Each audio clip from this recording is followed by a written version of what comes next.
delicious.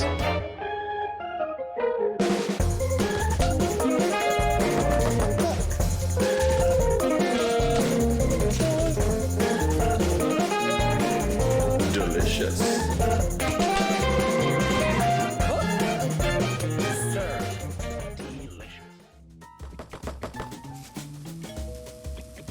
After getting home from the 9 to 5 grind, there's nothing more relaxing than sitting down to another 9 to 5 grind. Or 9 to 10 grind as this game makes you endure, day after day serving customers demanding their food in such a rapid pace with only yourself to handle both the cooking and serving of food, along with the cleaning, pest control, social media and security. From a 1-star greasy spoon to a 5-star luxury restaurant, you and you alone will run every aspect of this fast food joint and turn it into a goldmine. A quick look into the game's origins reveals it originates from the Japanese library of the PS1, with Ono, Ori, Orai, Orenori, this game, which later spawned 2 fan games created with an early edition of Game Maker. The second of the 2 games was one I absolutely loved back when I was a budding young game developer who was shit at almost all things I ever tried, and kept getting distracted by playing the example games hosted by the original website instead of actually making the damn things. There was something truly addicting in tapping away to make drinks and meals on a time limit. Though the early games clearly had problems, the most noticeable of which being the rather stock, basic menus and interface, with clashing colours and garishly standard fonts used throughout. Cook Serve Delicious is a harrowingly realistic portrayal of the poor fellas that serve me KFC on a near daily basis, portrayed in a glitzy, fast-paced button masher that truly brings out the dancing stage nutcase living deep in my otherwise fat, lazy mind. Prompts pop up, tell you what buttons need pressing, and you have to press them as quickly as inhumanly possible to keep your restaurant active and loved by the eyes of your multitudinous critics. You start off with a small amount of cash to buy your initial equipment and menu items. The equipment is unlocked for you to buy gradually as you play the game, though admittedly I would have preferred this to be all mostly unlocked from the start to give the player some choice in which upgrades they go for first, as in its current form you get railroaded into a series of incremental upgrades across each aspect of running the store, rather than getting to focus on the things that you want to go for early on, though I suppose this does reduce the idea of min-maxing on a game that's clearly all about your reactive skill. The upgrades themselves are also quite limited, with each upgrade cutting the time certain events take, like washing dishes or taking out rubbish, and with a mere 3 upgrades that increase the time an order will wait for your attention before the customer whines like a little bitch and grumbles out the building, though this is also increased by your restaurant star level as you progress, tying in nicely with the gradual increase in workstations you receive as you go. A more stat-based approach is taken with the food, where once bought, these can be upgraded to grant higher amounts of cash per sale, though in many cases it will also increase the complexity of making the product, introducing new ingredients or adding different combinations of ingredients to the overall collection, rendering your early game muscle memory useless. Each possible menu item is limited to a small subset of actions utilising keys on the keyboard, or using buttons and analog stick swipes if you're playing on a controller, or swipes and taps of a touchscreen in the case of the mobile version. The game does its best to set the most suitable keys to the ingredients and actions. For example, filleting a fish involves pressing left, right, down in any order, then tapping S to add seasoning. S, E and B for sausage, egg and bacon on a breakfast burger, K and M for ketchup and mustard on a corn dog. Simple stuff. But some of the foods offer very awkward combinations that are hard to get used to, such as Y for celery and soup. While half the game relies on matching the first letters of a word to a corresponding key, the other half using a completely different button matching structure makes memorising the various ingredients very difficult for those geared towards pattern recognition. Mercifully, the game allows you to change the keybinds to whatever you want for each menu item, so you can set up your own muscle memory. With a controller, the stock motions aren't as difficult to get used to, since you'll just have to learn which directions select which ingredient, and touchscreen folk just have to tap on the ingredient that they need. There is also mouse control, but I found this to be way too slow to be any use to a standard player, but it's there if you prefer a slower paced game on the easier settings. But this doesn't change how obtuse half of these menu items are. Burgers, pizza, soup, nachos, sushi. Just forget all that and stick coffee and beer on your menu and swap between fish and chicken breast every 2 days. You'll fly through the game without constantly mistapping ingredients and getting the lukewarm reception of your customers, though you will probably get very bored and never develop any real skill in making the game's food, making other modes downright impossible.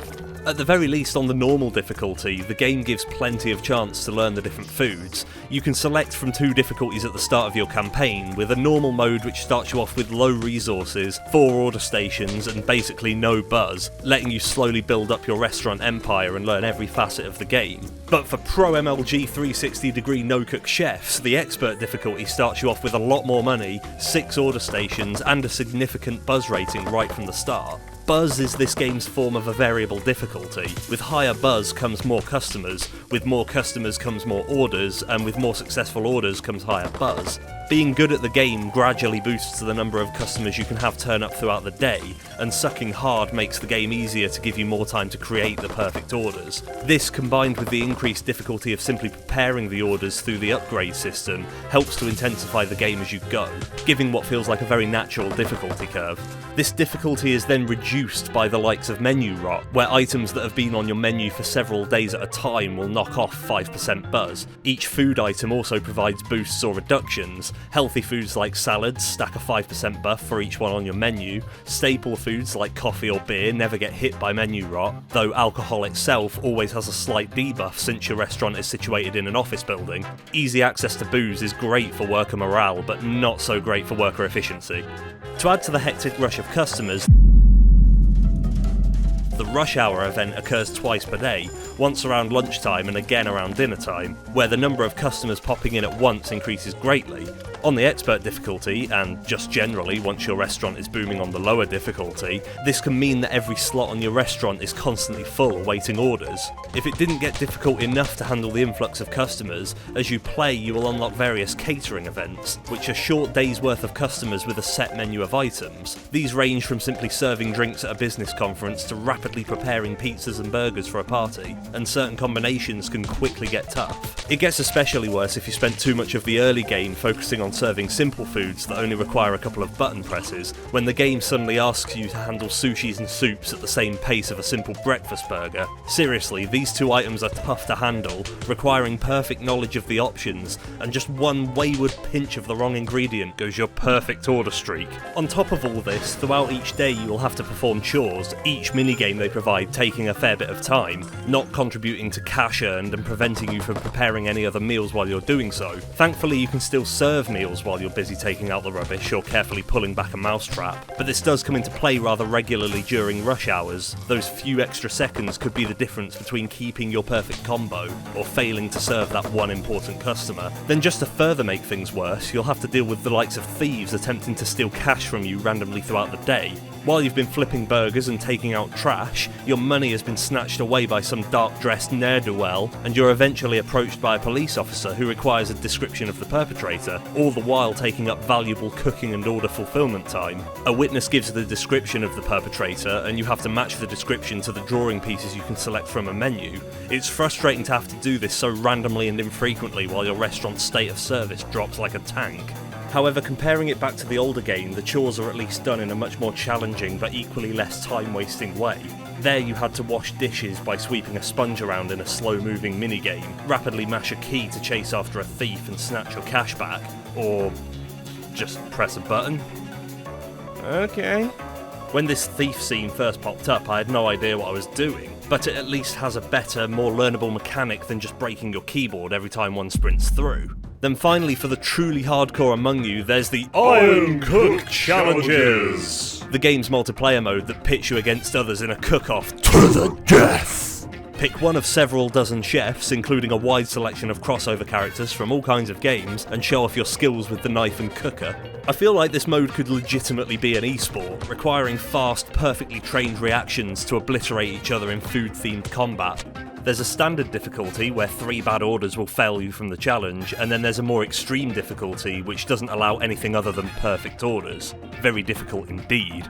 You also get things like daily challenges, which are just a series of all of the foods that the game can produce that you just have to do as quickly as possible, the only failure state of which is adding time onto the total time it took you to complete all of the orders. This mode includes single player options with leaderboards so you can compare your culinary skills with the world, though realistically the scoreboard is either full of hackers or people who have likely played little else for a very long time in order to maintain near perfect muscle memory. For its graphics, the game does what it needs to do: limited animation with patrons presumably wearing Heelys with how they glide onto the screen, and lots of tasty drawings of food that make the fat bastard in me want it, though not so much when the food is literally on fire waiting for me to serve it up. You get a good variety of customer sprites. The food, along with its various toppings, merge well together. Even if you mess up the order of the food, it still works quite well, and the game gives plenty of graphical warnings to indicate what's happening. Interface-wise, you have a series of tickets on the left which indicate both when a customer wishes to make an order and when you have an order currently cooking or awaiting serving. When you're serving a customer's request, the centre of the screen displays the food item you're currently working on, appearing big and bright so you can see visually what needs doing. The right-hand side details the options available to you, displaying which button adds which ingredient or performs each gesture, and the bottom of the screen has the ticket to say how the food needs to be prepared. You also have some general information along the top of the screen regarding current funds, the time of day, and your restaurant's current buzz rating. The music for the most part attempts to reduce the feel of stress the game can cause, with a soothing background tune easing the tensions of chef life. That is until the rush hours come, where the music intensifies, the customers pour in, and everything becomes a nightmare. Other sounds play out constantly, most of which generally help indicate the current state of the queue. They also give you a happy chuckle or an angry grumble depending on how well you completed their order, though the flashes of red, yellow and blue generally do as good a job of indicating this on the left here. The game is well priced, perhaps a little higher than you might consider for such a simple concept, but the sheer level of detail given to the game is something greatly appreciated. Through its interface granting lots of options, its gameplay with its various game modes and upgrades keeping things varied, and the amusing emails it sends to your in-game email account between days, Cook Serve Delicious keeps things engaging enough to keep you coming back. While cooking games in the past have generally been a simple affair for perhaps young children and parents to play together, or something that is literally a cookbook put onto that dinky DS screen, this is something the more hardcore competitive gamer can easily while away hours of their life with. Seriously, it's addicting. The same way Dancing Stage addicted me before I got lazy and fat and my local arcade removed their version of Euromix, which has the best songs and none of that bullshit hold a note down. Though it's probably too much of this game advertising burgers in my face that made me lazy. Seriously, I could really go for a burger. Just reading this script is making me want to go for a burger. Screw you, Cook Serve Delicious, you made me fat. There is a sequel available, which by the looks of things does everything the first game does, but bigger, better, glossier and smoother. I wouldn't know, I only have the Steam store page to go on. But the first Cook Serve Delicious gets a solid recommendation from me. Now it's 9 AM and I've got breakfast to serve.